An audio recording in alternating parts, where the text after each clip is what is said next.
நீங்க தான் பெற்றெடுத்தீங்க. ஆனா தேவன் உங்களுக்கு கொடுத்தது காரணம் என்ன தெரியுமா? அவருக்கு வளர்த்து கொடுக்கும்படிக்கு.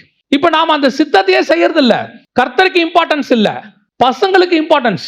இன்னைக்கு இன்னும் கொஞ்சம் பேர் இருக்காங்க, பிள்ளைகளை எப்படி பார்க்கறாங்க தெரியுமா? விக்கிரகம் மாதிரி பார்க்கறாங்க. இப்பவும் சொல்றேன், பிள்ளைகள் கர்த்தர் உங்களுக்கு கொடுத்த சுதந்திரம். அதை கர்த்தருக்கு ஏற்றபடி வளருங்கள். கர்த்தர்கிட்ட கேளுங்க. கர்த்தர் கொடுக்கும் போதே கேளுங்க, இது எதுக்கு கொடுத்தீங்க ஆண்டவரே? இந்த பிள்ளையை ஏன் கொடுத்துருக்கிறீங்க?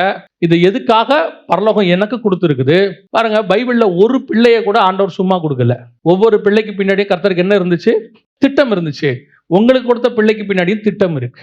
அதை ஆண்டவர்கிட்ட கேட்கணும். நம்ம கேட்கறது இல்ல. பேர் வைக்கும் போதாவது அதை கேட்டுட்டீங்கன்னா நல்லா இருந்திருக்கும். நான் பைபிள்ல இருந்து கத்துக்கிட்டதை உங்களுக்கு சொல்றேன். அவனுக்கு கர்த்தர் வைக்கிற பேர்லயே அவனுடைய லைஃப் ஆண்டவர் சொல்லி வச்சிருப்பார். அதுலயே நீங்க கண்டுபிடிச்சிக்கலாம் அவனை என்னத்துக்காக ஆண்டவர் வச்சிருக்கிறாருன்னு சொல்லி. நம்ம பேரையே மாத்திடுவோம். நம்ம பல நேரங்களிலே தேவ சித்தம் என்ன என்பதை கேட்கறது கிடையாது. எனக்கு இஷ்டம், ஏன் வாழ்க்கை, ஏன் பையன், ஏன் பொண்ணு. ஆண்டவர் சொல்றாரு, நீ என்னை விட அவர்களை அதிகமாய் நேசிக்கிறாய். ஃபர்ஸ்ட் ப்ரிஃபரன்ஸ் நீ எனக்கு தான் கொடுக்கணும். என்கிட்ட கேளு.